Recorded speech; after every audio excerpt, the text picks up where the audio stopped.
Olá pessoal, tudo bem com vocês? Vamos começar hoje falando sobre equilíbrio, situações de equilíbrio.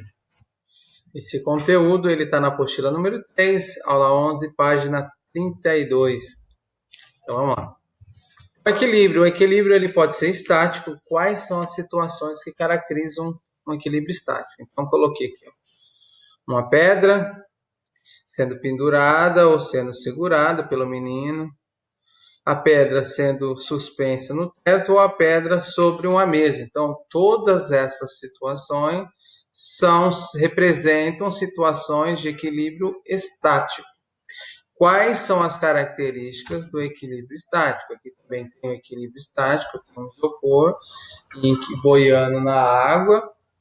Então, quais são as características que representam esse equilíbrio estático? Então, os nossos objetos têm que estar em repouso.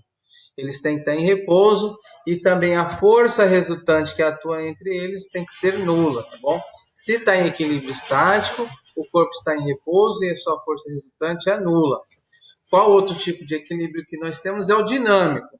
Característica do equilíbrio dinâmico. Primeiro, ele não está em repouso, tá bom? Ele está em movimento.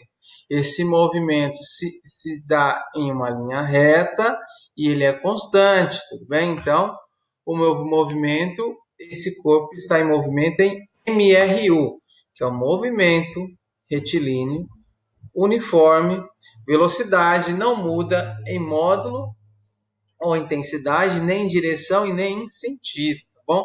E tá aqui também a força resultante também tem que ser nula. Então, recapitulando, para que um corpo, um objeto qualquer esteja em equilíbrio, esse equilíbrio vai ser estático ou ele vai ser dinâmico. Em ambas as situações, a nossa força resultante sempre tem que ser nula, tá bom? Falou de equilíbrio, ele é estático, ele é dinâmico e a força resultante que atua nesse objeto é nula. Coloquei um exemplo aqui, um objeto.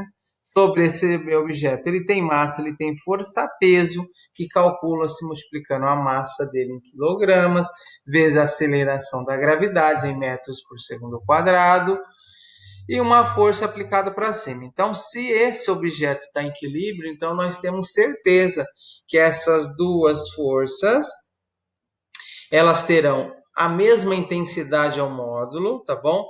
Terão a mesma direção, no entanto, sentidos contrários.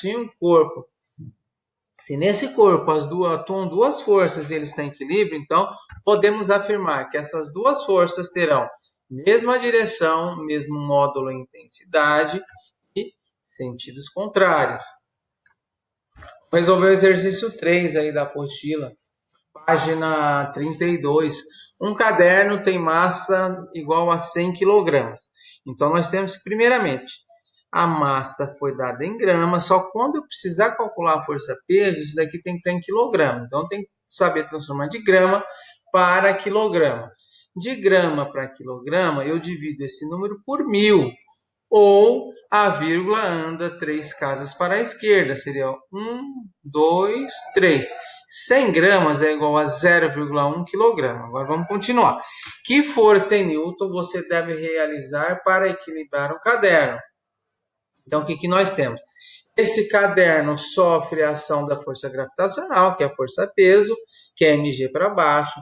Se eu quero equilibrar esse caderno, então eu tenho que exercer sobre esse caderno uma força com mesma intensidade, mesma direção e sentido contrário à força-peso.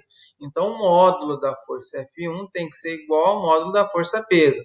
Agora, vamos substituir a massa. Quanto que é a massa? 100 gramas. Só que aqui eu tenho que utilizar a massa em quilogramas, porque o quilograma é a unidade do sistema internacional. Quando eu multiplico o mg, m vezes o g para sair em Newton, minha massa tem que estar em quilograma, e a minha aceleração da gravidade, que é o g, tem que estar em metros por segundo ao quadrado. O nosso g é 10 metros por segundo ao quadrado, 0,1 vezes 10 dá a força que eu tenho que exercer. Para equilibrar esse caderno tem que ser de 1 Newton. Então, resolvido o exercício número 3. Vamos para o exercício número 4. Um recipiente de 1 litro encontra-se totalmente cheio de mercúrio, cuja densidade é 13,6 kg por litro. Se a massa do recipiente vazio é de 100 gramas, determine o peso total em Newton. Então, vamos lá.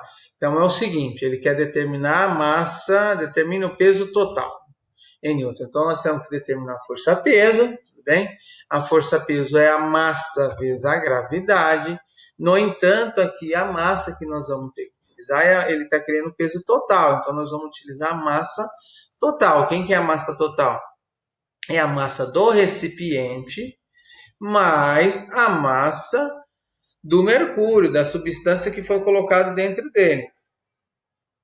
Aqui nós temos que prestar atenção que ele deu a densidade. O que representa a densidade?